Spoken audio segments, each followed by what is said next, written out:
Prime debate विच तुहाडा स्वागत है। केंद्र सरकार वालों राज सभा विच विसल ब्लोअर्स प्रोटैक्शन बिल 2011 पेश किया गया है। यह बिल दसंबर 2011 विच लोक सभा विच पास कर दिता गया सी। इस बिल के एक्ट बनने की हालत विच भ्रिष्टाचार खिलाफ आवाज बुलंद करने वालियां नूं कुछ सुरक्षा मिलने की संभावना बनती जापदी है। भ्रिष्टाचार खिलाफ मुहिम का अहम पक्ष है कि जो भी बंदा भ्रिष्टाचार खिलाफ आवाज बुलंद करता है उसकी सुरक्षा यकीनी बनाई जानी चाहिए है। आमतौर पर भ्रिष्टाचार खिलाफ आवाज बुलंद करने का काम समाजिक कारकुनां तो बिना सिर्फ महकमिਆਂ ਦੇ ਭੇਤੀ ਜਾਂ पीड़ित करते हैं। ਉੱਚ ਅਹੁਦਿਆਂ ਤੇ ਵਿਰਾਜਮਾਨ ਅਫਸਰਾਂ ਜਾਂ ਸਿਆਸਤਦਾਨਾਂ ਖਿਲਾਫ ਆਵਾਜ਼ ਬੁਲੰਦ ਕਰਨ ਦਾ ਮਤਲਬ ਕਈ ਤਰ੍ਹਾਂ ਦੀਆਂ ਵਧੀਕੀਆਂ ਨੂੰ ਸੱਦਾ ਦੇਣਾ ਵੀ ਹੁੰਦਾ ਹੈ। ਅਜਿਹੀਆਂ ਬਹੁਤ ਸਾਰੀਆਂ ਮਿਸਾਲਾਂ ਨੇ ਜਿਨ੍ਹਾਂ ਵਿੱਚ ਆਵਾਜ਼ ਬੁਲੰਦ ਕਰਨ ਵਾਲੇ ਨੂੰ ਜਾਨ ਤੱਕ ਗਵਾਉਣੀ ਪਈ। ਸਤੇਂਦਰ ਦੁਬੇ ਤੇ ਸ਼ਨਮੁਗਨ ਮੰਜੂਨਾਥ ਵਰਗਿਆਂ ਨੂੰ ਆਪਣੇ ਉੱਪਰਲੇ ਅਫਸਰਾਂ ਤੇ ਮਾਫੀਆ ਦੇ ਗੱਠਜੋੜ ਨੂੰ ਬੇਪਰਦ ਕਰਨ ਦੀ ਕੀਮਤ ਉਤਾਰਨੀ ਪਈ। इन्हां तो बिना बहुत सारे बंदियां दियां आवाज बुलंद कारण होईयां दुश्वारियां तां खबरां दा रुतबा तक हासिल नहीं कर पाउंदियां। सूचना के अधिकार तहत जानकारी मंगण वाले कारकुनां उत्ते लगातार हमले होए ने। पूरे मुल्क विच सूचना के अधिकार नाल जुड़े तकरीबन 1 दर्जन कारकुन कतल किए जा चुके ने। इस तो बिना हमलियां बाबत ठोस अंकड़े नहीं ने। जदों मुलाजम अपने ही महकमे च फैले भ्रिष्टाचार नूं बेपरद करते हैं तां इसका नतीजा कई तरह निकलदा है। अनुशासनी कार्रवाई तो बिना अणचाहियां बदलियां कीतियां जांदियां ने ते तरक्की विच रोकां पाईयां जांदियां ने। पुलिस ਵਧੀਕੀਆਂ खिलाफ आवाज बुलंद करने वालियां दा हशर जानन लई किसी नूं विद्वान होण दी लोड़ नहीं। जसवंत सिंह खालड़ा दी मिसाल इस मामले की क्रूरता नूं पेश करती है। इन्हां हालात विच जरूरी हो जाता है कि आवाज बुलंद करने वाले हरकारियां दी हिफाजत यकीनी बनाई जाए। इस मामले च हरकारियां दी पछाण गुप्त रखण तो लैके उन्हां नूं हर ਵਧੀਕੀ तो बचाउणा सरकार दी जिम्मेवारी होनी चाहिए है। सवाल यह भी है कि अजिहे बंदियां दी सुरक्षा की जिम्मेवारी ते जवाबदेही किवें तय होएगी। इन्हां हालात च सवाल दे घेरे च सुरक्षा बल पुलिस जां फौज है, उन्हां विच हरकारियां दी सुरक्षा की जिम्मेवारी किस सिर पएगी। हरकारियां दी सुरक्षा जरूरी है। इस तो बिना ना भ्रिष्टाचार नूं नत्थ पै सकदी है ते ना ही जमीर की आवाज़ सुनने वालियां दी हौसला अफजाई हो सकती है। इस बिल के एक्ट बन जाण नाल की संभावनावां खुलणगीਆਂ ते की खदशे खड़े होणगे। इस मसले उत्ते विचार करने लई साडे नाल स्टूडियो विच हाजिर ने हेमंत गोस्वामी जो समाजिक कारकुन ने, राहुल भारतिया जो इंडिया अगेंस्ट करप्शन के एक्टिविस्ट ने, अजय जग्गा जो पंजाब ते हरियाणा हाई कोर्ट विच वकालत करते हैं। तुहाडा सारिਆਂ ਦਾ ਅੱਜ ਦੀ इस चर्चा विच स्वागत है। हेमंत जी, जिहड़ा ਇਹ कानून है ਇਹਦੀ ਲੋੜ ਪਈ ਹੈ ਸਾਨੂੰ ਉਸ ਵੇਲੇ ਜਦੋਂ ਅਸੀਂ बहुत सारे कानून भ्रिष्टाचार खिलाफ बना रहे हैं, जिवें राइट टू इन्फॉर्मेशन असी कानून बनाया, ਉਹਦੇ ਕਾਰਨ ਸਾਨੂੰ ਇੱਕ ਨਵੇਂ ਕਾਨੂੰਨ ਦੀ ਲੋੜ ਪੈ ਗਈ ਜਾਂ ਇਹ ਹੈ ਕਿ ਵੀ ਉਹਦੇ ਨਾਲ ਇਸ ਦੀ ਤਰਜੀਹ ਜ਼ਿਆਦਾ ਬਣ ਗਈ ਹੈ। ਤੁਸੀਂ ਕੀ ਕਹਿਣਾ ਚਾਹੋਗੇ? ਮੈਨੂੰ ਲੱਗਦਾ ਕਿ ਜਿਹੜਾ protection of whistle blower act ਹੈ ਅਸੀਂ ਸਾਨੂੰ ਤੇ ਬਹੁਤ ਪਹਿਲੇ ਲੈ ਕੇ ਆਣਾ ਚਾਹੀਦਾ ਸੀ। ਅਸੀਂ ਲੇਟ ਹੋ ਗਏ ਤੇ ਇਹਦਾ ਡਾਇਰੈਕਟ ਕਨੈਕਸ਼ਨ ਤੁਸੀਂ ਰਾਈਟ ਟੂ ਇਨਫੋਰਮੇਸ਼ਨ ਨਾਲ ਨਾ ਕਰੋ। ਇਹ ਤੇ ਜਰਨਲ ਕਰਪਸ਼ਨ ਦੇ ਨਾਲ ਉਹਦੀ ਇੱਕ ਅਹਿਮੀਅਤ ਉੱਭਰ ਕੇ ਜ਼ਰੂਰ ਆ ਗਈ ਹੈ ਉਹਦੇ ਨਾਲ, ਕਿਉਂਕਿ ਬਹੁਤ ਸਾਰੇ ਬੰਦਿਆਂ ਦੇ ਉੱਤੇ ਹਮਲੇ ਹੋਏ, ਜਿਵੇਂ 11-12 ਬੰਦਿਆਂ ਦਾ ਕਤਲ ਹੋ ਗਿਆ। ਹਾਂਜੀ, ਰਾਈਟ ਟੂ ਇਨਫੋਰਮੇਸ਼ਨ ਤੋਂ ਜਦ ਤੁਸੀਂ ਇੱਕ ਵਾਰ ਇਨਫੋਰਮੇਸ਼ਨ ਆਬਟੇਨ ਕੀਤੀ ਉਹਦੇ ਬਾਅਦ ਜਦ ਤੁਸੀਂ ਉਹਨੂੰ ਡਿਸਕਲੋਜ਼ ਜਾਣਕਾਰੀ ਨੂੰ ਤੁਸੀਂ ਕਾਰਵਾਈ ਤੱਕ ਲੈ ਕੇ ਗਏ ਤੇ ਨਾਲ ਦੇ ਨਾਲ ਧਮਕੀਆਂ ਆਣੀ ਸ਼ੁਰੂ ਹੋ ਜਾਂਦੀ ਹੈ। ਹਮਲੇ ਵੀ ਹੋਏ, ਬੰਦਿਆਂ ਨੇ ਆਪਣੀ ਜਾਨ ਵੀ ਗਵਾਈ ਤੇ ਇਹ this is a common thing. ਜੇ ਵਿਦਿਨ ਦਾ ਡਿਪਾਰਟਮੈਂਟ ਤੁਸੀਂ ਇਨਫੋਰਮੇਸ਼ਨ ਮੰਗੋ ਜਿਹਦੇ ਨਾਲ ਕੋਈ ਗੜਬੜ ਐਕਸਪੋਜ਼ ਹੁੰਦੀ ਹੈ, ਸੀਨੀਅਰ ਨੂੰ ਕਿਸੇ ਕਿਸਮ ਦੀ ਔਖ ਹੋਣੀ ਹੋਵੇ, ਕਿਸੇ ਵੀ ਤਰ੍ਹਾਂ ਦੀ ਗੜਬੜ ਹੁੰਦੀ ਹੈ ਤੇ ਵੀ ਹੈਵ ਸੀਨ ਕਿ ਕਿਤੇ ਨਾ ਕਿਤੇ ਰਿਟੈਲੀਏਟਰੀ ਐਕਸ਼ਨ ਜ਼ਰੂਰ ਹੁੰਦਾ ਹੈ ਉਸ ਬੰਦੇ ਦੇ ਅਗੇਂਸਟ, ਉਸ ਮੁਲਾਜ਼ਮ ਦੇ ਅਗੇਂਸਟ। ਇਹ ਖਾਲੀ ਗੱਲ ਮੁਲਾਜ਼ਮ ਤੱਕ ਸੀਮਿਤ ਨਹੀਂ ਹੈ। ਮੈਨੂੰ ਲੱਗਦਾ ਹੁਣ ਜਿਹੜਾ ਨया ਬਿੱਲ 2011 ਵਿੱਚ ਇਹਨਾਂ ਨੇ ਕਿਹਾ ਹੈ ਦਿਸ ਇਜ਼ ਅ ਅਮੈਂਡਡ ਬਿੱਲ, ਜਿਹੜਾ ਪਹਿਲੇ ਆਇਆ ਸੀ ਉਸ ਤੋਂ ਤੇ ਉਸ ਤੋਂ ਤੇ ਇੰਪਰੂਵਮੈਂਟ ਹੈ। पर हले भी ये बिल विच पूरी जिहड़ी मंशा है एकदम ईमानदारी दी मंशा कि ईमानदारी नाल बिल लैके आया गया है ते इहदे अंदर कोई भी किसी तरह दा फ्लॉ नहीं है, वो नहीं है। हले भी इहदे अंदर बहुत ज्यादा स्कोप है। जिहड़े लॉ कमीशन ने रिकमेंड कीती सी, अपने लॉ कमीशन दी भी रिकमेंडेशन इन्हां ने नहीं मन्नियां सारी और इहदे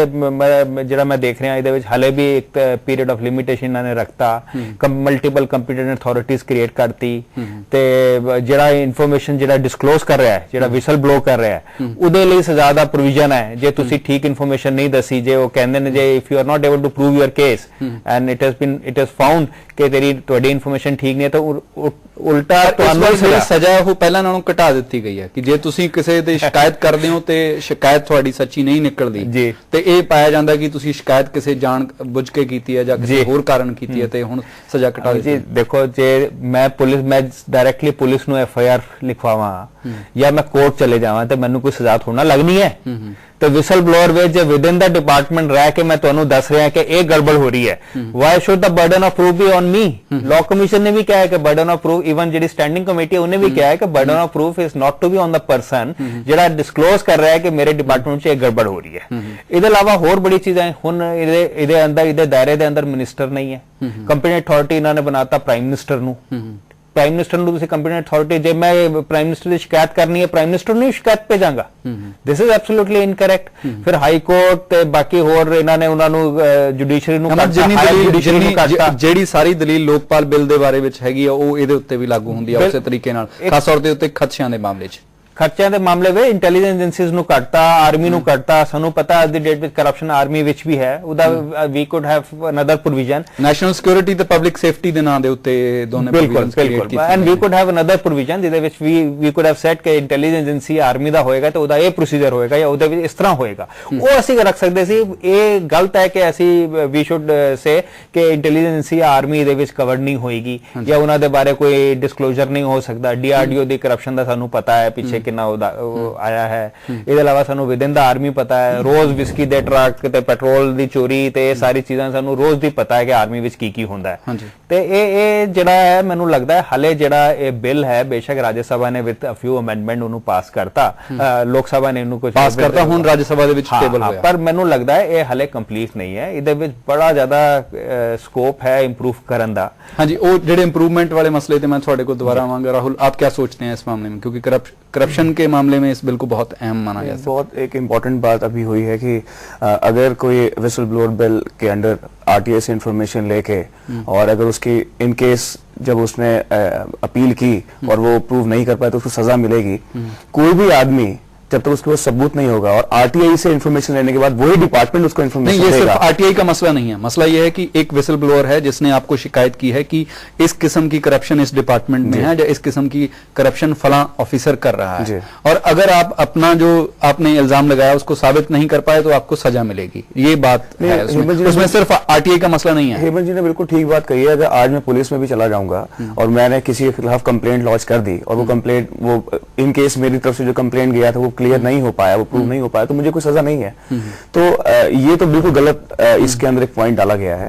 दूसरा, विसल ब्लोअर बिल में जो एक बहुत इंपॉर्टेंट चीज है कि जो भी जानकारी ले रहा है उसकी जानकारी गुप्त रखी जाए, वो बहुत इंपॉर्टेंट चीज है। बिकॉज अभी आपने भी दिखाया कि 12 से 13 लोगों का कत्ल हो चुका है, तो ये बहुत जरूरी चीजें हैं। जो थोड़ा मैं क्लैरिटी चाहूंगा कि आप क्या कह रहे हैं कि जो आरटीआई के अंडर इंफॉर्मेशन मांगता है उसकी जो आइडेंटिफिकेशन गुप्त रखनी चाहिए या सिर्फ आप विसल ब्लोअर की बात कर रहे हैं? नहीं, आरटीआई के अंडर तो बहुत ज्यादा इंपॉर्टेंट है। बिकॉज आरटीआई में जो भी इंफॉर्मेशन ली जाती है, क्योंकि अभी आप कॉर्पोरेट सेक्टर से इंफॉर्मेशन उतनी अच्छी तरीके से नहीं ले सकते हो, लेकिन ये इंफॉर्मेशन जो लॉ बना है उसमें आप गवर्नमेंट से कहीं से भी इंफॉर्मेशन ले सकते हो। गवर्नमेंट में ऑलरेडी आप देख रहे हो अभी कोल स्कैम में 1,86,000 करोड़ रुपए का घोटाला सामने आ गया है, उसके ऊपर एलिगेशन पीएम के ऊपर भी है।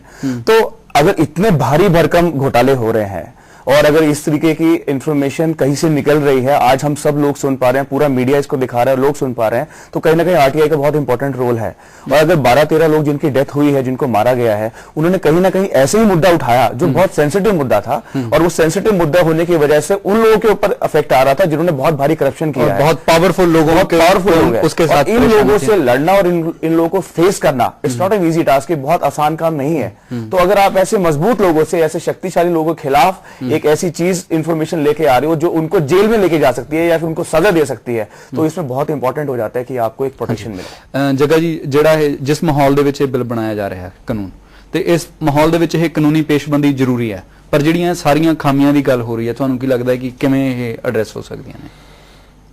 ਦੇਖੋ, ਜਿਹੜਾ ਬਿੱਲ ਹੈਗਾ, ਬਿੱਲ ਪੜਨ ਤੋਂ ਇੱਕ ਚੀਜ਼ ਸਾਫ਼ ਹੈ ਕਿ ਇਹ ਬੇਜਾਨ ਬਿੱਲ ਹੈ। ਇਹਦੇ 'ਚ ਕੋਈ ਆਕਸੀਜਨ ਨਹੀਂ ਹੈ, ਇਹਦੇ 'ਚ ਕੋਈ ਹਾਰਟ ਬੀਟ ਨਹੀਂ ਹੈ।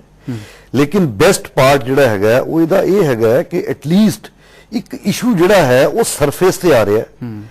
ਪਹਿਲੀ ਗੱਲ ਤਾਂ ਹਿੰਦੁਸਤਾਨ 'ਚ ਸਾਰੀ ਜਨਤਾ ਨੂੰ ਇਹ ਪਤਾ ਲੱਗਿਆ ਜੀ ਵਿਸਲ ਬਲੋਅਰ ਕੀ ਹੁੰਦਾ। ਤੁਸੀਂ ਇਹਨਾਂ ਚੀਜ਼ਾਂ ਨਾਲ ਕੱਲਾ ਮੈਂ ਕਾਨੂੰਨੀ ਤੇ ਨਹੀਂ ਜਾਂਦਾ, ਵਿਸਲ ਬਲੋਅਰ ਕੀ ਹੈ ਔਰ ਵਿਸਲ ਬਲੋਅਰ ਕੀ ਕੰਮ ਕਰਦਾ ਹੈ, ਔਰ ਹਰ ਆਦਮੀ ਇਹ ਕੰਮ ਕਰ ਸਕਦਾ ਹੈ ਜਾਂ ਨਹੀਂ ਕਰ ਸਕਦਾ, ਜਾਂ ਸਰਕਾਰੀ ਅਦਾਰੇ 'ਚ ਕਰ ਸਕਦਾ। ਨਾਲੇ ਉਸ ਦੌਰ ਦੇ ਵਿੱਚ ਜਦੋਂ ਵਿਸਲ ਬਲੋਅਰਸ ਦੀ ਗਿਣਤੀ ਘਟਦੀ ਜਾ ਰਹੀ ਹੈ, ਬਹੁਤ ਜ਼ਰੂਰੀ ਹੈ। ਸੋ ਇੱਕ ਤਾਂ ਅਵੇਅਰਨੈਸ ਕਰ ਰਿਹਾ, ਬਿੱਲ ਦੇ ਵਿੱਚ ਜਾਨ ਨਹੀਂ ਹੈ, ਪਰ ਲੇਕਿਨ ਬਿੱਲ ਅਵੇਅਰਨੈਸ ਲਈ ਨਹੀਂ ਬਣਾਇਆ ਗਿਆ। ਨਹੀਂ ਅਵੇਅਰਨੈਸ ਨਹੀਂ ਹੋ ਰਹੀ ਹੈ, ਉਹ ਤਾਂ ਮਤਲਬ ਬਾਈ ਪ੍ਰੋਡਕਟ ਦੇ ਤੌਰ ਤੇ ਠੀਕ ਬਾਈ ਪ੍ਰੋਡਕਟ ਦੇ ਤੌਰ ਤੇ ਹੋ ਰਹੀ ਹੈ। ਐਜ਼ ਅ ਬਿੱਲ ਇਹਦੇ ਜਾਨ ਨਹੀਂ ਹੈ, ਲੇਕਿਨ ਇਹਦੇ ਵਿੱਚ ਆਉਣ ਵਾਲੇ ਟਾਈਮ ਦੇ ਵਿੱਚ ਕੋਈ ਨਾ ਕੋਈ ਇੰਪਰੂਵਮੈਂਟ ਦੇ ਚਾਂਸਸ ਜਿਹੜੇ ਨੇ ਹਮੇਸ਼ਾ ਬਣੇ ਰਹਿਣਗੇ। ਇਹਦਾ ਸਿਰਫ ਫਾਇਦਾ ਇਹ ਹੈ ਕਿ ਇਹ ਬਿੱਲ ਆ ਰਿਹਾ ਹੈ। ਜੇ ਬਿੱਲ ਬਾਰੇ ਪੁੱਛੋਗੇ ਵੀ ਇਹਦੇ ਵਿੱਚ ਤਾਂ ਜਾਨ ਹੈ ਨਹੀਂ, ਕੋਈ ਇਹਦੇ ਵਿੱਚ ਰੀਜ਼ਨਿੰਗ ਨਹੀਂ ਹੈ, ਕੋਈ ਅਥਾਰਟੀਜ਼ ਕੋਲ ਪਾਵਰ ਨਹੀਂ ਹੈ।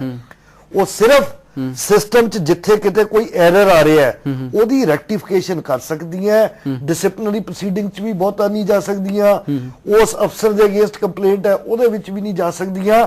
ਤਾਂ ਬਾਏ ਐਂਡ ਲਾਰਜ ਹਾਥੀ ਕੇ ਦਾंत ਖਾਣੇ ਕੇ ਔਰ ਦਿਖਾਣੇ ਕੇ ਔਰ ਉਹ ਹੈਗੇ ਨੇ, ਲੇਕਿਨ ਹੋ ਸਕਦਾ ਸੁਧਾਰ ਨਾਲ ਇਹਦੇ 'ਚ ਕੁਝ ਜਾਣ। ਇਹ ਤੁਹਾਨੂੰ ਸਰਕਾਰ ਦੇ ਜਿਹੜੇ ਹਾਥੀ ਦੇ ਦਿਖਾਉਣ ਵਾਲੇ ਦੰਦ ਲੱਗਦਾ ਇਹ ਬਿੱਲ, ਬਟ ਮੈਂ ਉਸ ਤੋਂ ਵੀ ਖੁਸ਼ ਹਾਂ ਵੀ ਐਟਲੀਸਟ ਸਮਥਿੰਗ ਇਜ਼ ਕਮਿੰਗ। ਹਾਂਜੀ ਹੇਮੰਤ ਜੀ, ਜਿਹੜਾ ਇਹ ਮਸਲਾ ਹੈ ਕਿ ਵੀ ਜਦੋਂ ਕੋਈ ਬੰਦਾ ਸ਼ਿਕਾਇਤ ਕਰਦਾ ਹੈ ਉਹਦੇ ਬਾਰੇ ਇਹ ਆਪਾਂ ਮੰਨ ਕੇ ਚੱਲਦੇ ਹਾਂ ਕਿ ਵੀ ਉਹਦੀ ਜਿਹੜੀ ਸੁਰੱਖਿਆ ਦੀ ਜਾਮਨੀ ਤੇ ਸਰਕਾਰ ਨੂੰ ਭਰਨੀ ਚਾਹੀਦੀ ਹੈ, ਉਹਦੀ ਜਿਹੜੀ ਪਛਾਣ ਆ ਉਹ ਵੀ ਗੁਪਤ ਰੱਖੀ ਜਾਣੀ ਚਾਹੀਦੀ ਹੈ। ਦੂਜੇ ਪਾਸੇ ਕਾਨੂੰਨ ਦੇ ਵਿੱਚ ਪ੍ਰੋਵੀਜ਼ਨ ਹੈ ਕਿ ਵੀ ਮਤਲਬ ਜੇ ਤੁਹਾਡੀ ਜਿਹੜੀ ਕਾਨੂੰਨ ਹੈ, ਤੁਹਾਡੀ ਜਿਹੜੀ ਸ਼ਿਕਾਇਤ ਉਹ ਸੱਚੀ ਸਾਬਤ ਨਹੀਂ ਹੁੰਦੀ ਤੇ ਤੁਹਾਨੂੰ ਸਜ਼ਾ ਮਿਲੇਗੀ।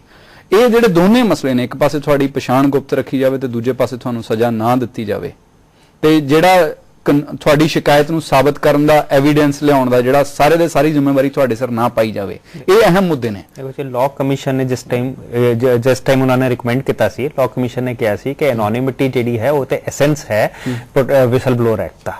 ਲਾਅ ਕਮਿਸ਼ਨ ਦੀ ਰਿਕਮੈਂਡੇਸ਼ਨ ਸੀ, ਪਰ ਜਿਸ ਟਾਈਮ ਉਹ ਐਕਟ ਬਿੱਲ ਦੀ ਸ਼ੇਪ ਵਿੱਚ ਆਇਆ ਤੇ ਉੱਥੇ ਐਨੋਨਿਮਿਟੀ ਕੰਪਲੀਟ ਨਹੀਂ ਦਿੱਤੀ।